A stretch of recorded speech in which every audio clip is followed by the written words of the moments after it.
All right, everybody, welcome back to another episode of the Coffee Q&A, the daily dose of coffee Q&A here on the Onocoffee channel. And I'm Jerry Host, and this is the live stream. If you just joined the very first time, that talks coffee. Well, sometimes, most of the time. How's it going? Most Monday through Fridays. Oh, speaking of which, most Monday through Fridays. So this week, we may not have a live stream on Friday because I'm supposed to be making a trip down to Raleigh, North Carolina. So yeah, I have to drive. So we might not be doing one then, but I will know. And there may be a snowstorm here in the Mid-Atlantic. Some people say it's not going to be a big deal. Some people say it's going to be massive. And so who knows? Who knows? How's it going? Mom, good to see you. All right. So today, what we're going to be doing, as you saw, one of my clients called me a while back, and they were like, hey, we want to do this training thing for our staff.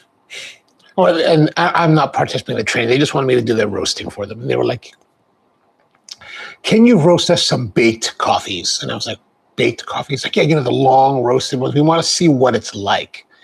And I was like, okay. So in the world of coffee roasting, right, there are different approaches to making coffee, to roasting the coffee. And there's no, honestly, there's really no one right or wrong way. I mean, some people love burn coffee, right? So other people don't. Some people love light and bright, heavy acidity coffees. Some people don't. And some people are interested in baked coffees. And some people have baked coffees so they don't know the difference, right? So, and when we talk about baked coffee, so typically in coffee roasting, at least more modern specialty coffee style roasting, good morning to you.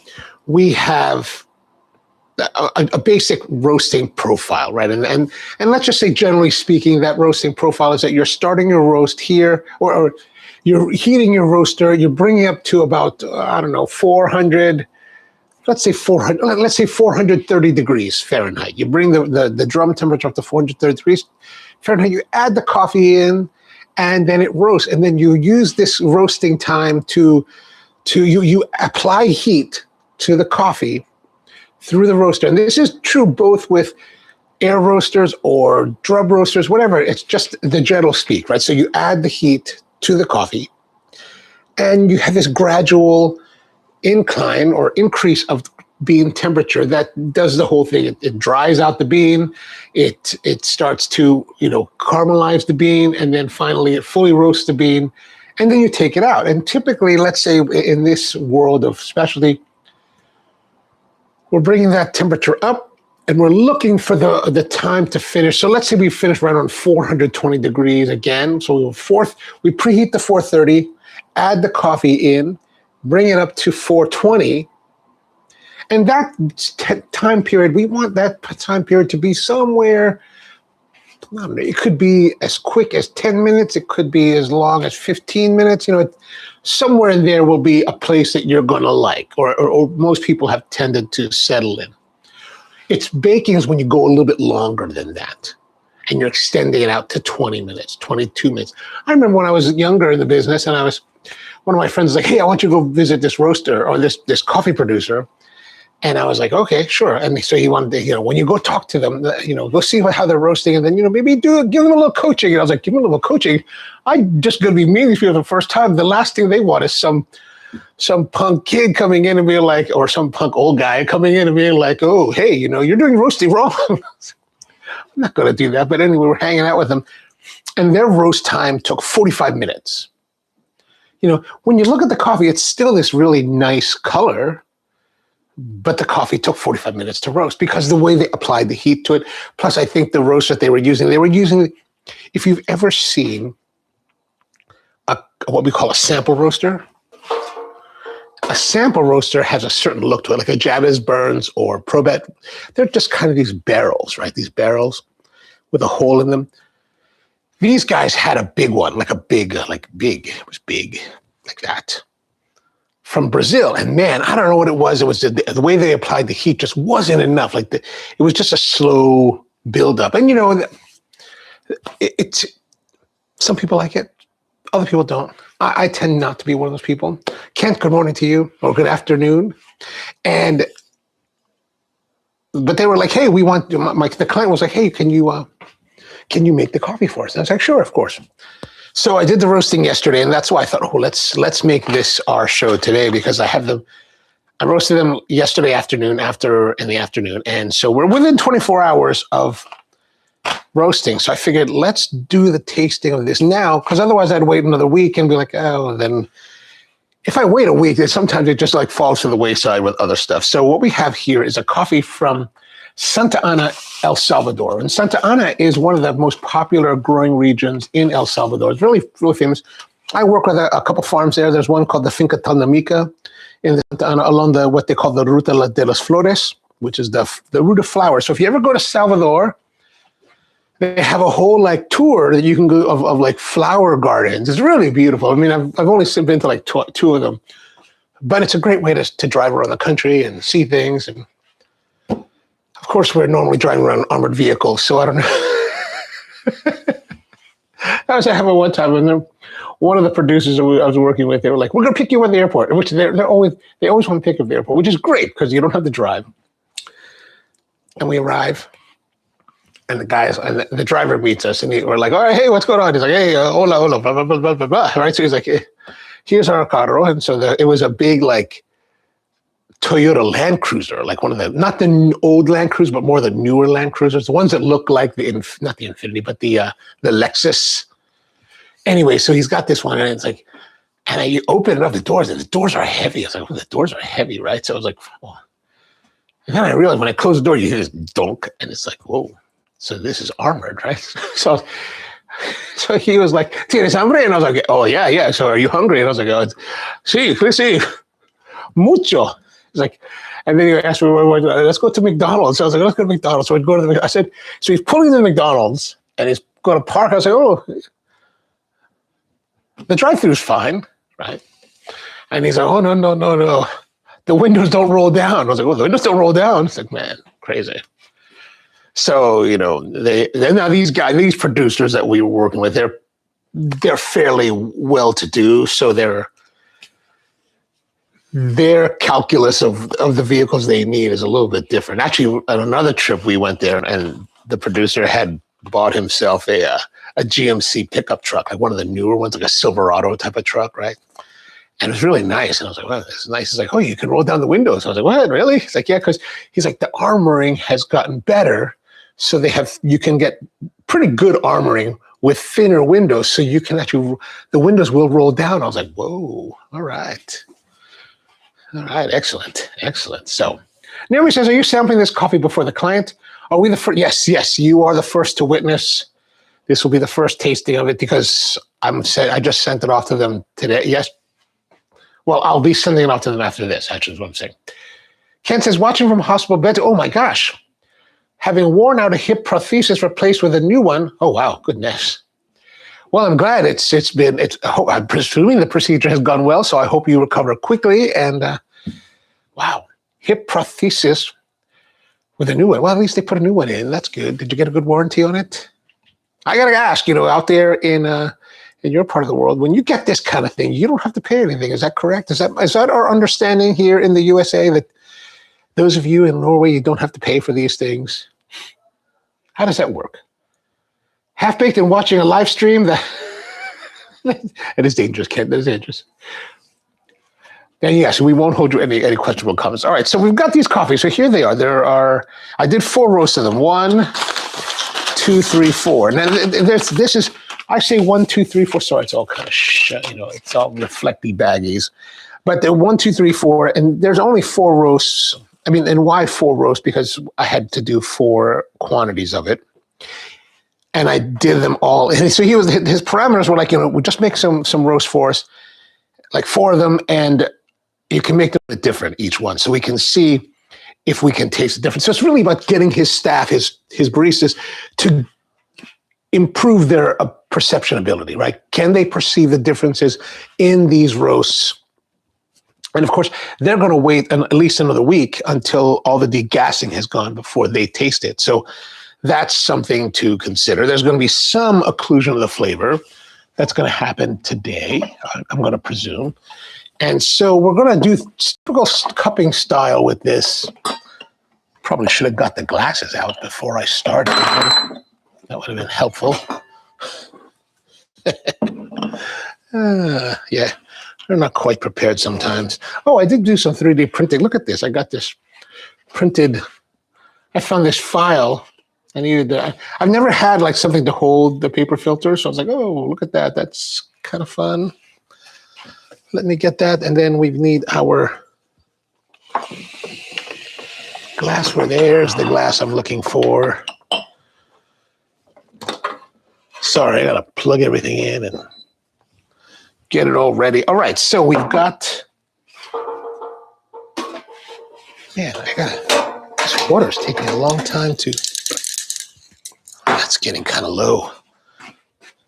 This is one of the problems with the butane tanks is that I'm trying to boil the whole pot that I normally have here, right?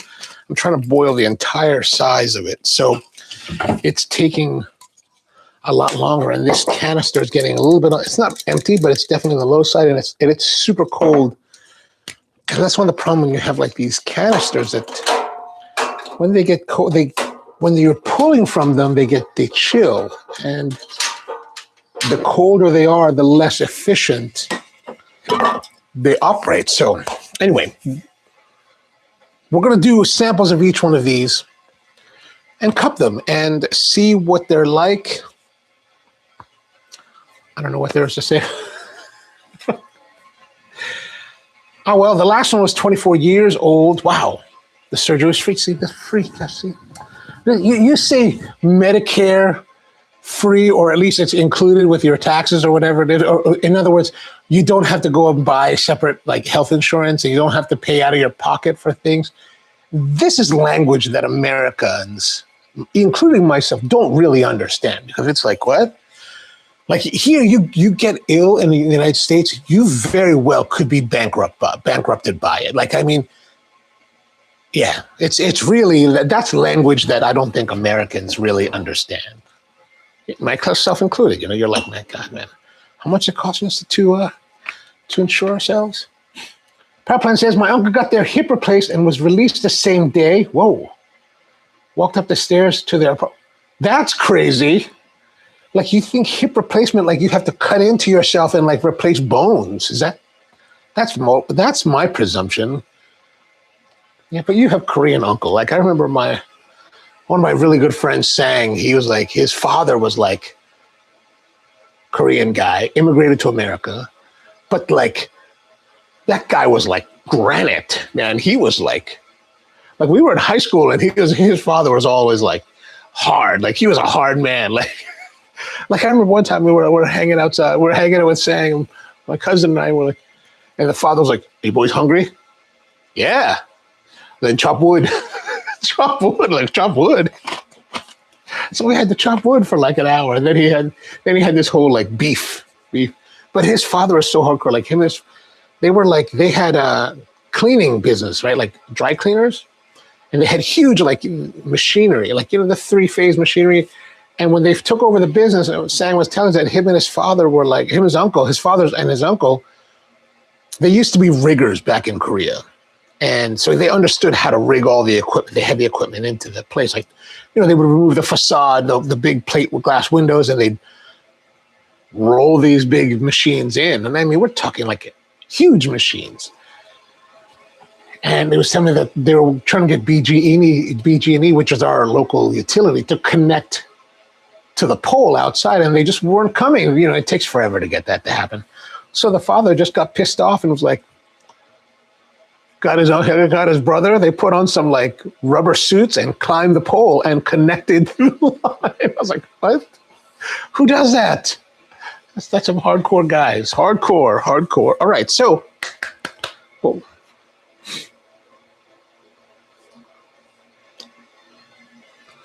Yeah, that's hardcore. His uncle is hardcore. That's crazy. Nope, they just cleared him from anesthesia and was released. That's just crazy, man. That's just crazy. All right, so each of these are a little bit different. Let's have a look here again. So we've got the first roast, which was so the numbers here mean that I'm roasting it to, this is the end temperature, 420 degrees Fahrenheit. Took 27 minutes overall. This one I kind of played around with it. So I ran it up to, I forgot exactly what number. I ran it up to 385, then shut off the heat. And this time I dumped it out, let it cool down, put it back in the machine, re-roasted it up to 420 and then stopped. That's why it took 27. That's the longest one, right? Or almost. So that one had this kind of weird like interruption in between. Actually, I was just curious. Part of me was just curious to see how it turns out. And then this one, the second roast, we took that to 415 degrees, and that took 22 minutes, 36 seconds. The next one, 406 degrees. So you're noticing here 420, 415, 406, and this will be 402. They're cascading down in temperature, but what I'm looking for is, and we're gonna find out now if I was actually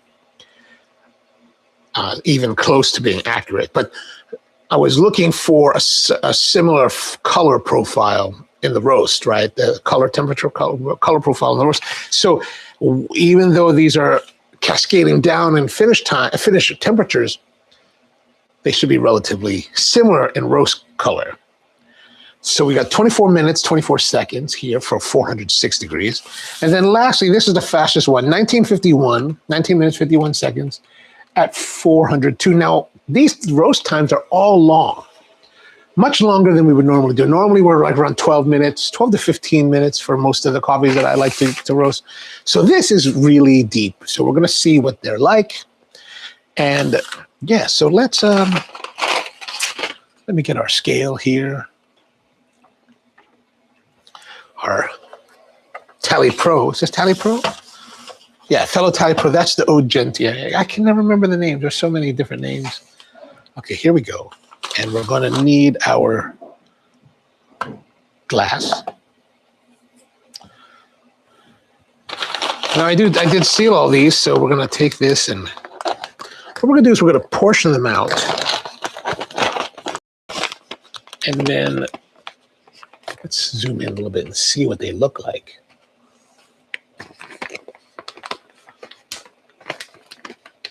Good morning, Paige. How are you doing? Papon says, modern medicine is really good. Tom's ACLs can be turned around. Oh, torn ACLs can be turned around in weeks when he used to take it. Wow, yeah, that's amazing. That is amazing. All right, so what we're going to do is we're going to use 13 grams of coffee for each of our samples. 13.5 will work. Okay, there's the first one. Oh, what we're going to do is we're going to put that in here. So you can see there's the color. Right. Now, whenever I'm doing this for cupping, I usually use the same vessel to do the weighing because then I don't have to tear it out. Now, even like, for example, this is a different size than this, but let's say we use this. Let's tear that. That's 0. Oh, why is that doing that now? Okay, let's go back here. That's not good. Tear that out. So 274.8 grams, see 7.7 grams. It's not, even though these are the same glass, same size, they're not exactly the same. So that's why whenever I'm weighing out stuff, I always just use the same glass in order to prevent errors in quantity. We want the same, oh, here, the water's all boiling.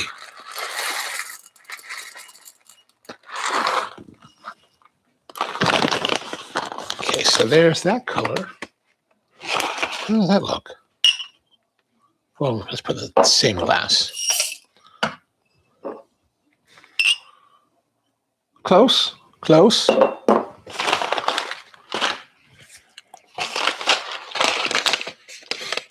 Now he's asking, why 13 grams? Well, 13 grams is something that I no longer know in the annals of time why 13. Somewhere along the way, I learned 13 grams for this size cup, for this particular size cup.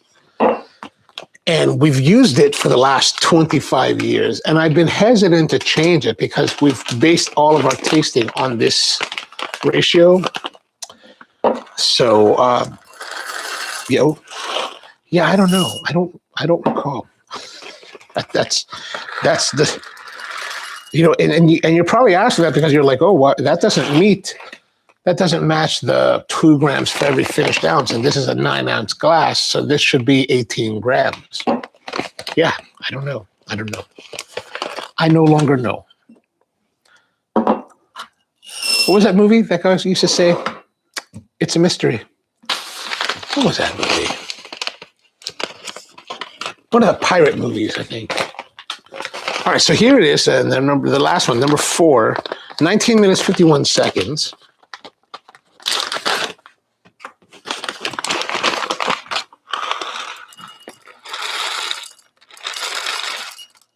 Oops, a little bit zealous there.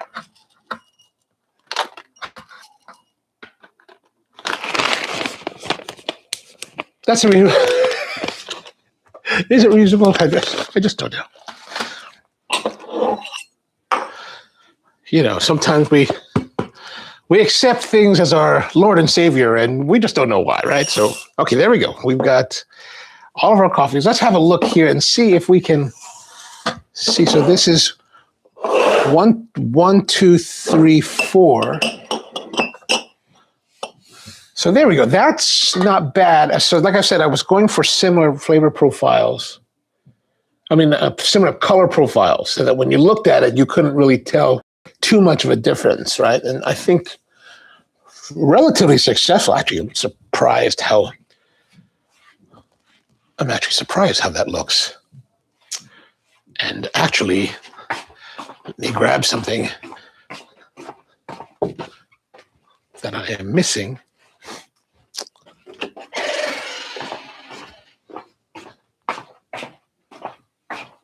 Now time for some beauty shots from the camera.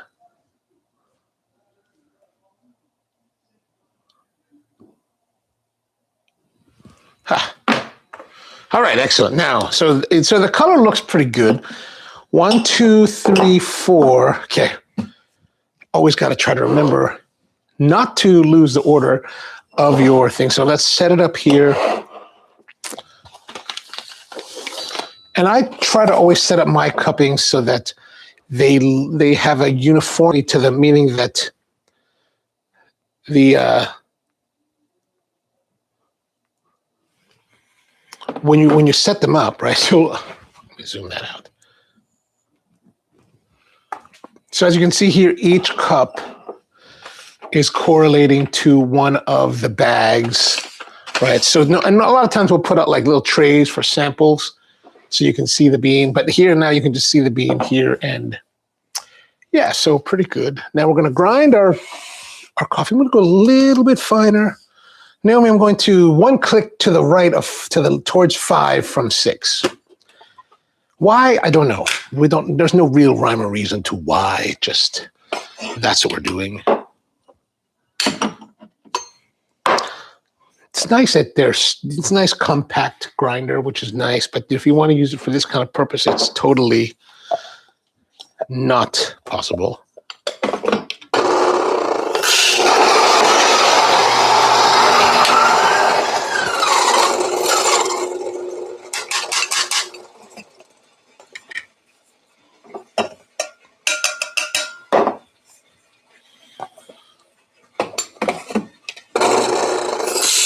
So we're just grinding all the coffees.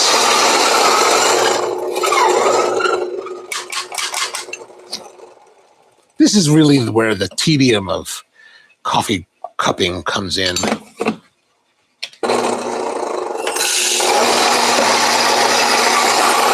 Not terribly exciting.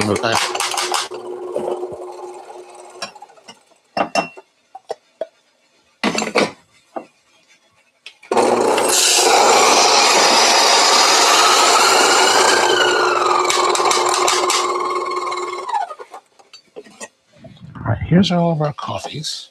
Let me just push this away. We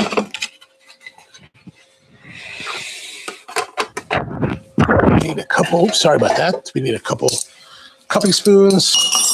We've got our rinse cup there. We're ready to go, pretty much.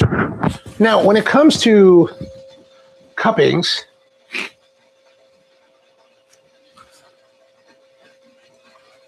are they real Duralex, Picardi, or IKEA copycats? I'm not sure what that means. Okay, so we got our water boiling there. Now, when you're doing your cupping, you've got your cup samples all ready to go, right? You can see here They're all ground. And in this case, I'm old school. I like to pick it up, shake it around, stick your nose deep into it, and smell. Oh, it does have this kind of bakey aroma.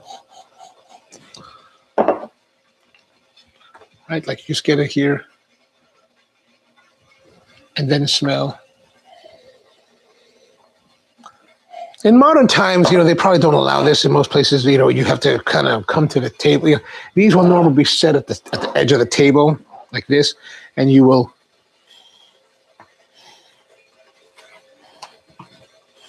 So if you're interested in going to a cupping, that's probably how they're gonna do it. Now it's nice when you're doing your cupping, set it to the edge of your close to the edge of your counter or table. The further you have it in, it just means you have to reach over more. So when it's closer to the edge, it's a little bit easier to come in and that's the thing, we're talking about the coloration, right? So if you look here, the coloration, like there's, now that they're ground, we can really see the color of the coffee, and they're pretty much even, I would say. Powerplant says, that style of glass cup is originally developed by the French company Duralex. Oh, okay. Model named Picardy. Nice to know. Thank you. So we got this here. Now we'll leave that there so we can have both cameras. And next we're going to need to have our timer.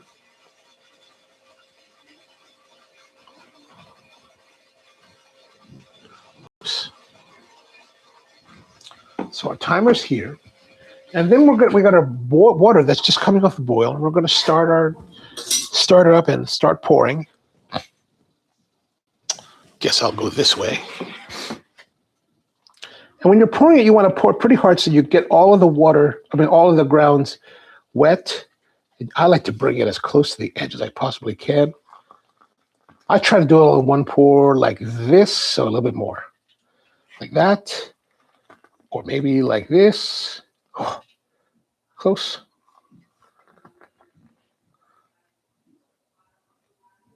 That's more like it. I like to use the turbulence of the pour to mix everything together. So I tend not to be very gentle with the pouring. Okay, so now we've got them all lined up. And now you have the opportunity to smell the wet aroma.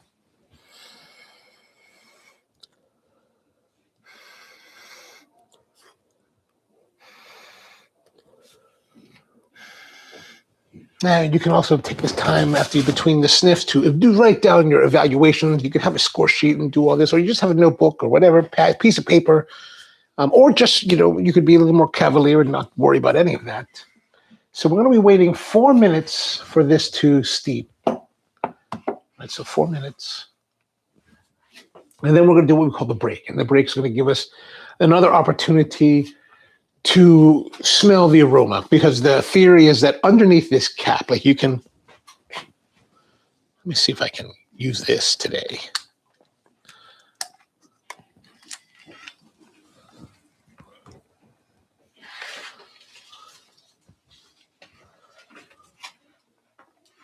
So basically there is, you can see here, there is the coffee. You can see there's a cap that's already here. Let's see. Better. That's a cap right here. And the theory is that there's some aromatics that could be stuck here, and then you're going to use the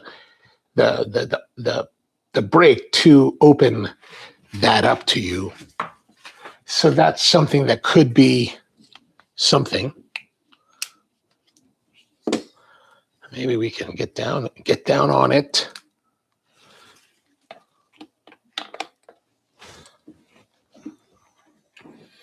Oh yeah, this could be like action cam right here. Look at this.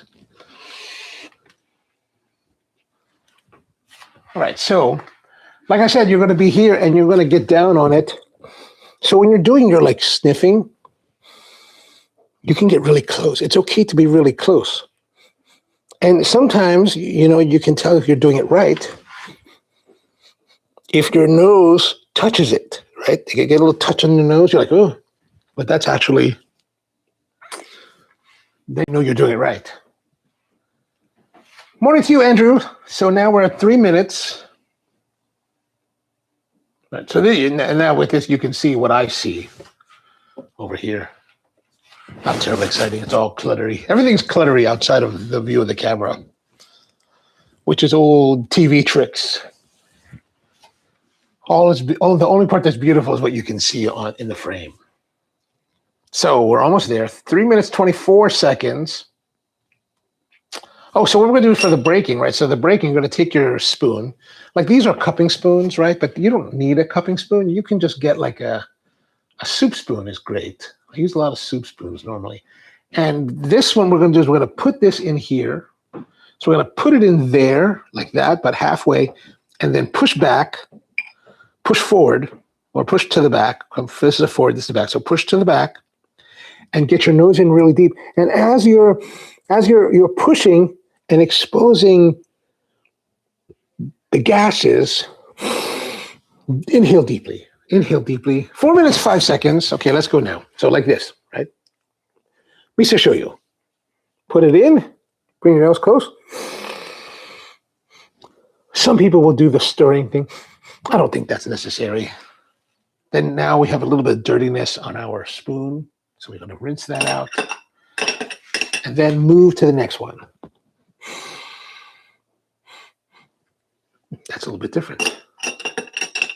Rinse again.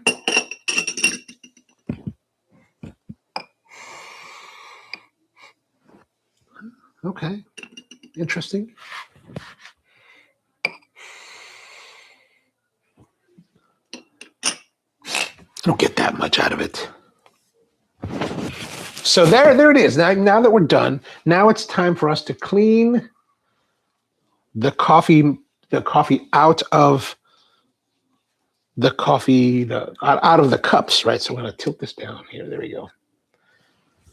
And how we're going to do that is we're going to use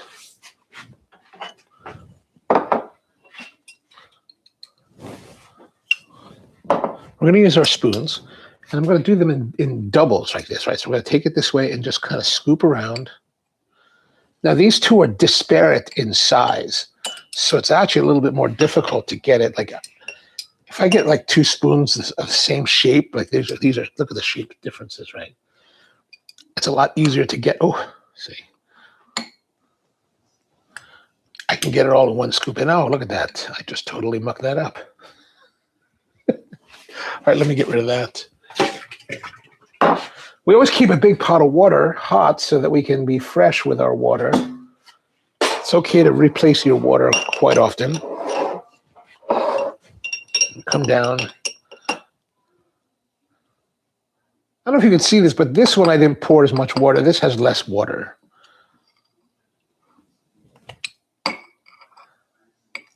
Yeah, having this be a deeper bowl, this silver one, is kind of a pain in the butt.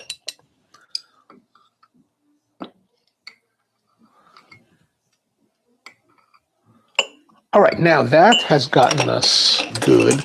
So we're going to replace this rinse water with fresh water.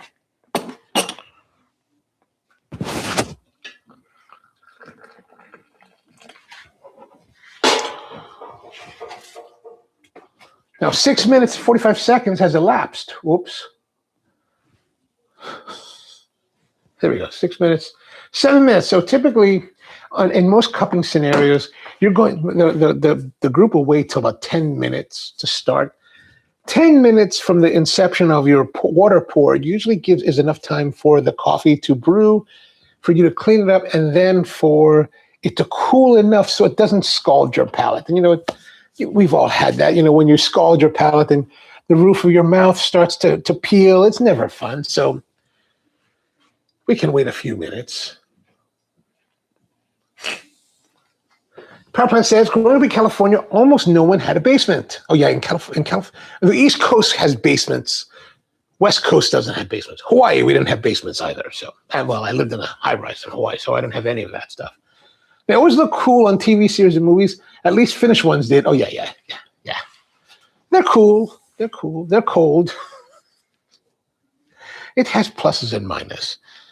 But typically for me, at least, while a lot of people like to wait till 10 minutes, I can usually take the heat. So maybe we'll see how hot it is at the moment. Let's see. So here we've got our cupping spoon, and you're just going to take a little bit, just like that much. You could take more if you want, but that's too much. I like this, but for me, about that much seems good. And now we're going to take it to our lips, and we're going to slurp it and create a pattern with our slurping that if you can think of a nozzle, a spray gun nozzle, like instead of being straight stream, the wide stream, you want to coat your palate. Yeah, that's pretty good. Oh, is that pretty good? Let's do that again. I'm getting a lot of cacao.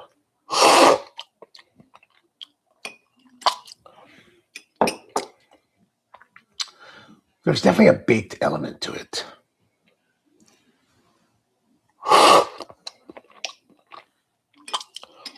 Oh.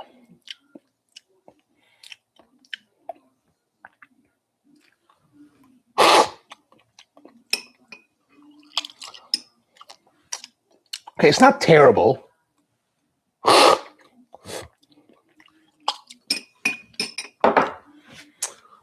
They sent me this. They sent me the coffee to roast for them because it's their purchase, and so I don't really know what the coffee tastes like normally.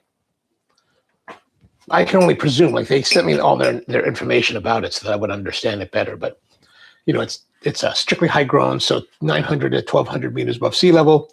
European prep, so 8 defects for every 300 grams. And washed cooperative coffee, so that means that they're buying it's not necessarily, maybe not co-op coffee, but more like from a beneficio style coffee. So the beneficio buys cherries from many different farmers in the Santa Ana region, mostly bourbon varietals and pacas varietals, and they basically just mix them all together and process them together, washed. And so I don't know what it tastes like normally, but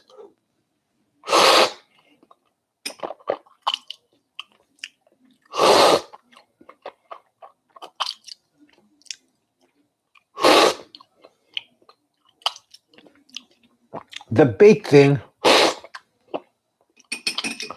I think, gives it. One of the things these four have generally in common is that the notes they sent me with this, it's a 84.5 coffee that normally has dark chocolate notes. I tend to get more of a cocoa powder essence, like it's a softer chocolate, more like cocoa powder rather than a dark chocolate. It also talked about having dried fruit.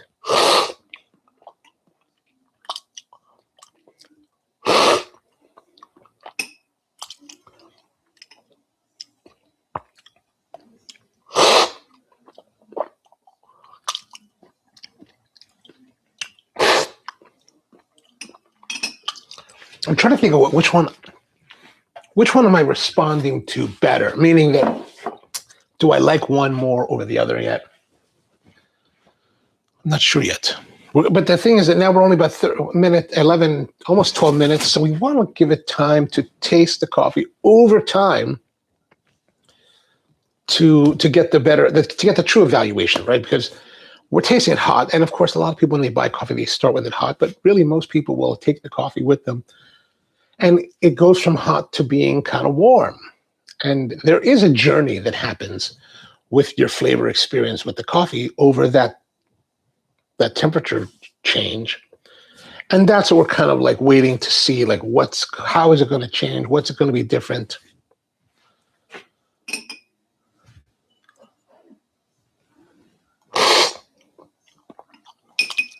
So you'll typically revisit the coffee several times during a cupping session.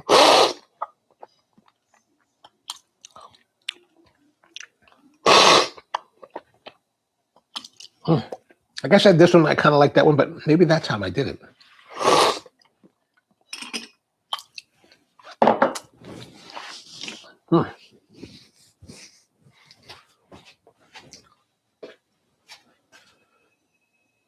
Nobody says 4 different baking degrees, right? Is one better over the others? I'm trying. Yes. So the 4 different roasting profiles, and which one is better? I'm not sure yet. I'm at one point, prior to the last time I tasted it, prior to the last sipping, I thought this was kind of interesting, and then I didn't like it as much. So I don't know. I don't know yet. I know this is, like I said, this is something, in order to get a good evaluation of any coffees, you want to take your time with it and taste it several times over a period of time because of the temperature cascade, right? So, but let's see if we can a little bit, does that look better for you? A little bit closer. You can see here there.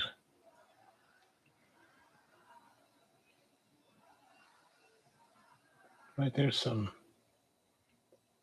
colors of the coffee. I mean, they look actually fairly uniform as far as color. Like if you look here, like that's, whoops. That's fairly uniform in color. Like there's not a lot of like roast variation, color variation in the roast profile. So, or color of the roast is not terribly varied. Time and temperature of the roast is wildly varied, right? So the first one here, right? Let's say like the first cup, this was 24. No, this was 20. The finish time was 27 minutes, 24 seconds.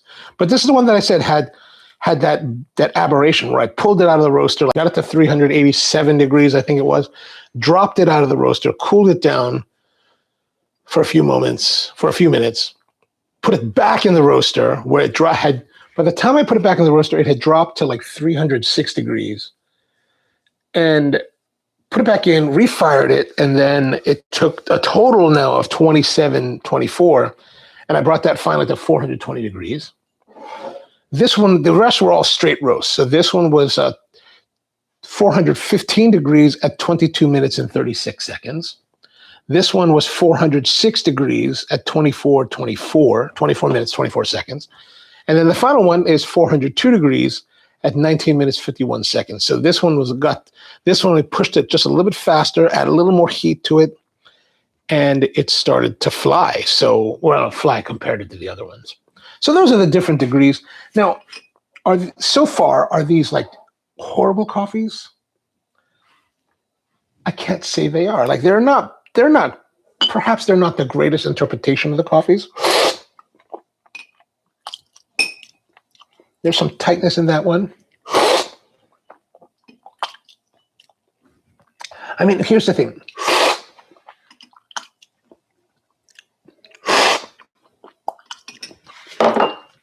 Like I said, this is 84.5. So whoever graded it gave it 84.5. So it's a really nice quality coffee. And, I would say that perhaps this is like 81, 82 at the moment. It's a little bit, I'm presuming that the roasted normally, this would be a much more vibrant, lively coffee. That vibrancy that I would be expecting feels tamped down. It's a little bit, it's reserved. It's much more tamped down. It doesn't have like wide expressiveness, right? If you're looking for a brighter kind of expressive coffee like that, the baking totally bakes that out of it. So I don't know if it really is.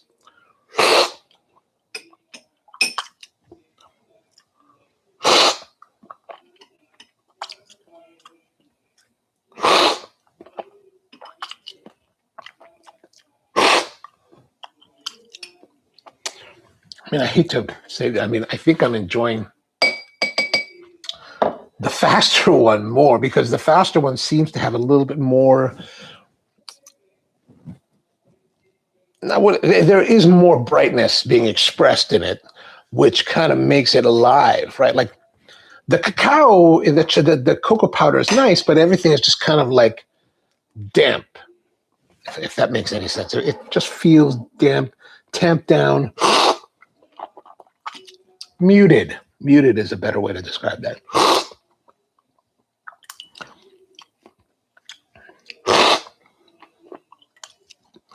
And across these three,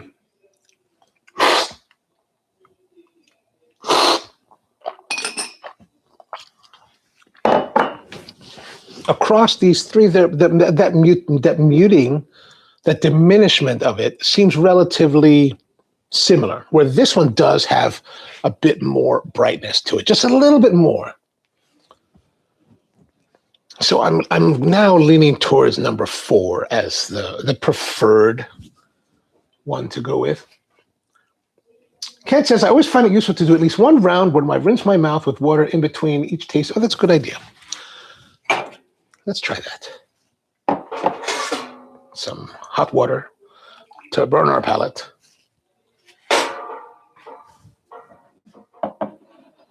Because I no longer have any cold water.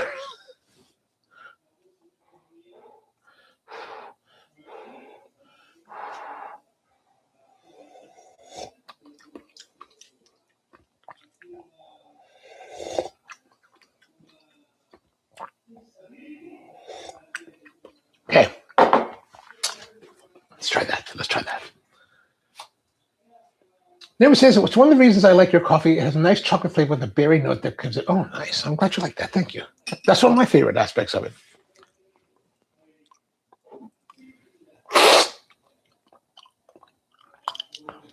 There's definitely this cacao powder or cocoa powder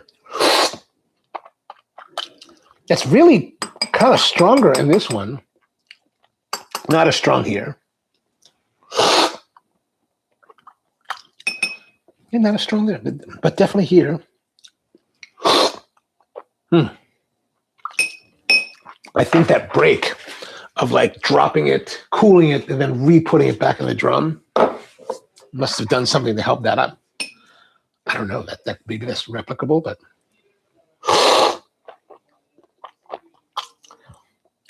definitely this one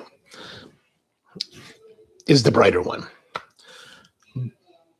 Remember, all the roast profiles, if you remember, all the color profiles are very similar. Roast profiles are completely different. But the idea for me was that wanted to bring it to similar color temperature, color profiles, because I figured not just to kind of like, trick the baristas, but also to, keep it relatively uniform. It's somewhat uniform rather than having all this kind of, great differences in color, bean color, right? But I kind of like, I gotta say, I do like this one. This one just has a lot more expressiveness.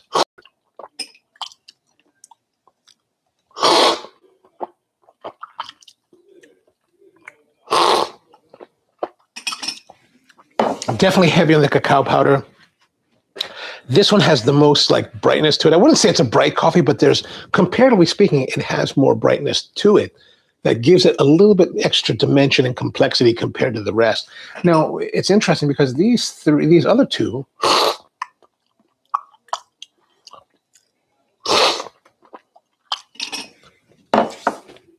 they do have a little bit more brightness to them in this particular order, right? This is being the brightest, this being with no brightness. There's a little bit more in each one. So that's interesting. And that's not so apparent when it's hot. Like now that it's much cooler and we are, how far are we into? We're 21 minutes into our tasting.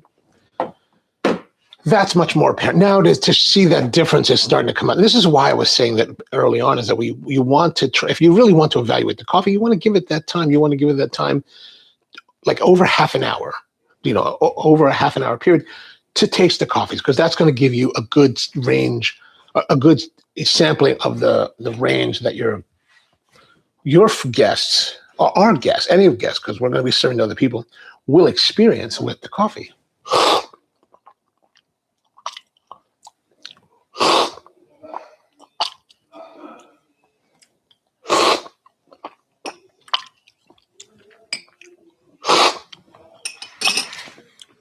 Oh yeah, that's super like tighter. Now that we're getting cooler, the finish feels, I want to say it feels tannic, but I won't say it's tannic. It's just a drier finish, right? When I think of tannic finishes, I think of like young Cabernet Sauvignons from California that are really or like Chardonnay, like oak Chardonnays, or like really like that. It's not that. It's not to that extreme. Like this is, but definitely drier.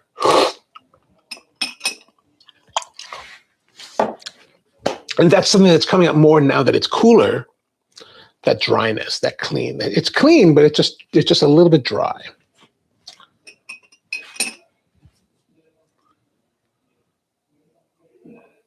Nobody says, I just noticed your shirt clever. I know, they're pretty clever over there at the Woodcraft. I liked it. They came out with this last year. They have a new thing now. They have a hat. Actually, the hat is really nice quality. I thought about buying, but I got too many hats. And I don't wear hats enough, so I got way more hats than I would ever need for the rest of my life. So, and the tool crab, the tool crab, that's pretty cool. All the little tools on the arms. Yeah, they did a clever job with that. Power Plant says that The Pit just started its second season, maybe the best series on TV. Ooh, The Pit. I'm not even familiar with The Pit. I'll have to look it up. You guys have so many shows that I have to keep up with. I have not seen a better editor paced series in recent memory. Oh, all right. How are Japanese TV shows? Are there any good ones? Do you watch them? Are you able to, I presume that you, since you live there, you like speak the language. So are they good?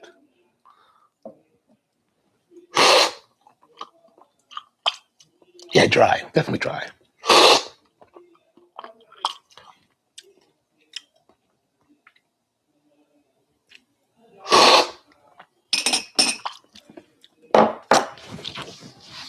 And this one now, I'm getting this, not powdery, I want to say powdery, but it's more of a dulling sensation on the inside of the cheeks. That's different than it had been so far.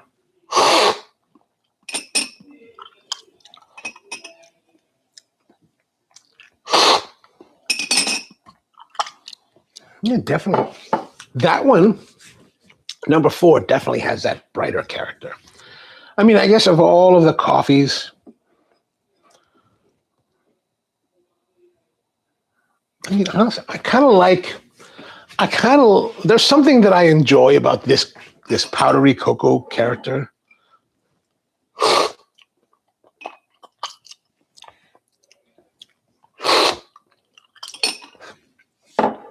Like they're very different.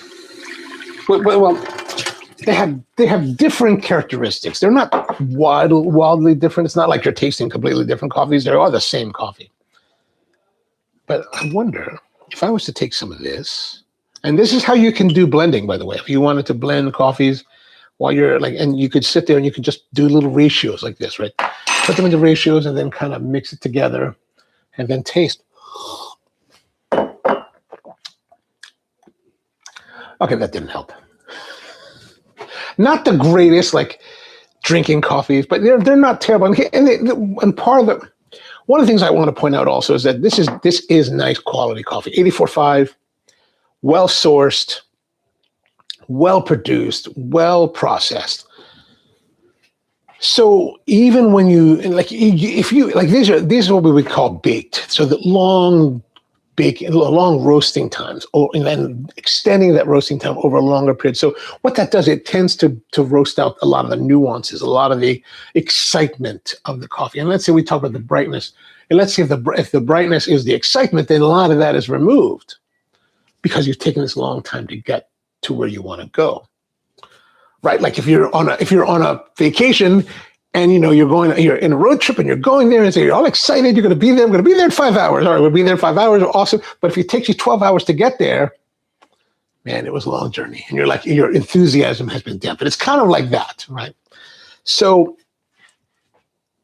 what I mean by all this is that if you buy nice quality coffee, and if you by chance happen, you would not normally, most people would not normally roast like this. Like this is a very intentional way of roasting.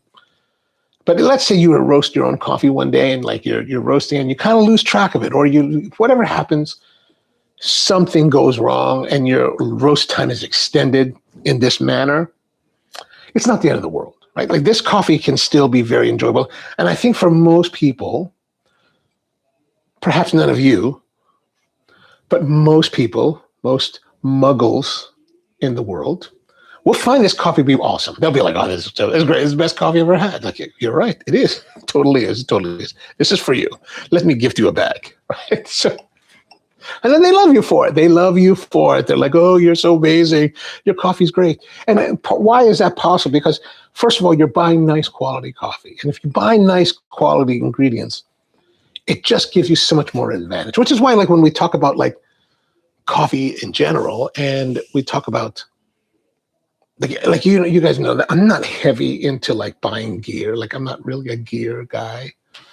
Like, I love gear. Don't get me wrong. I love tools, but I don't know if you need to do much more when it comes to coffee than buying great coffee. If you can buy great coffee, I think that's half the battle is won. Like, maybe even 3/4 of the battle is over. Right? Now it's just up to you to not like muck it up in the roast and in the brewing process. And you can do that fairly easily and get amazing results with very little. And I think you can do it with very little effort. You know, it's the tinkering. That's the fun part, right? That's the part that you're curious about and want to experiment with, which is fantastic. But I think that once you get nice quality coffee, you really have solved the problem. So while this is like baked, it's not horrible. It's not what it could be, but it's not like, oh God, I can't drink that. I could drink that. It'd be all right to drink. The Pit is an ER-based drama in Pittsburgh. Oh, nice.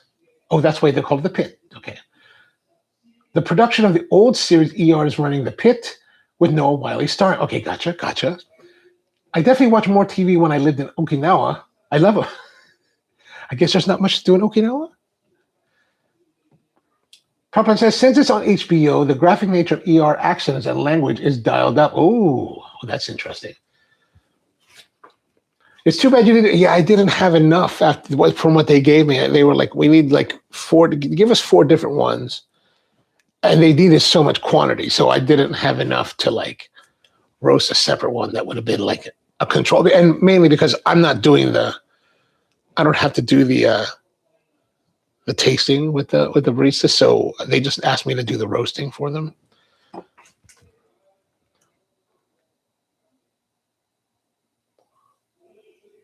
Prabhupada says the drama of the series is less between doctors, but rather with ethical quandaries with patients, sexual abuse, DNR, mental health. Oh, that sounds very interesting, actually. There was a woman, says Andrew, woman Sherlock Holmes with Watto-san for a few seasons back. Still with, there's a woman with Sherlock. I didn't even know about that. I didn't know about that. No one says, I love Japanese TV. Oh, that gotcha. There's plenty to do in Okinawa, especially if you're an outdoorsy person.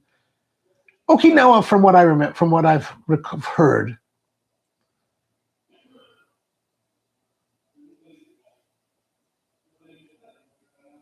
is relatively flat. Is that correct? You know, my only encounter with Okinawa, of course, was Tomi Village, you know, and so Tomi Village looked like Kaneohe, Hawaii. It's like, oh, there's big mountains there. And then one of my friends who was from Okinawa, Hiroko, she was like, no. Oh, no, she did say that. She's like hardcore Japanese. She would never talk like that, but she would tell me, oh, no, it's not like this at all. I was like, really? No. It's like, oh. I think it's very, I heard it was very flat in Okinawa compared to Oahu, Hawaii. So, yeah, that's my thought. Tomi Village. That's where I want to go. I want to go there, see right next to Kadena Air Base. Go see if they have the drum, you know, the one that, anyway. All right, there it is. There's our coffee. Nice. I mean, not terrible, not great, I hope this will help the baristas, you know, improve their cupping skills. I don't know if it helped improve mine. Terrible, but yeah. So there it is. Some baked coffees, longer roasted times.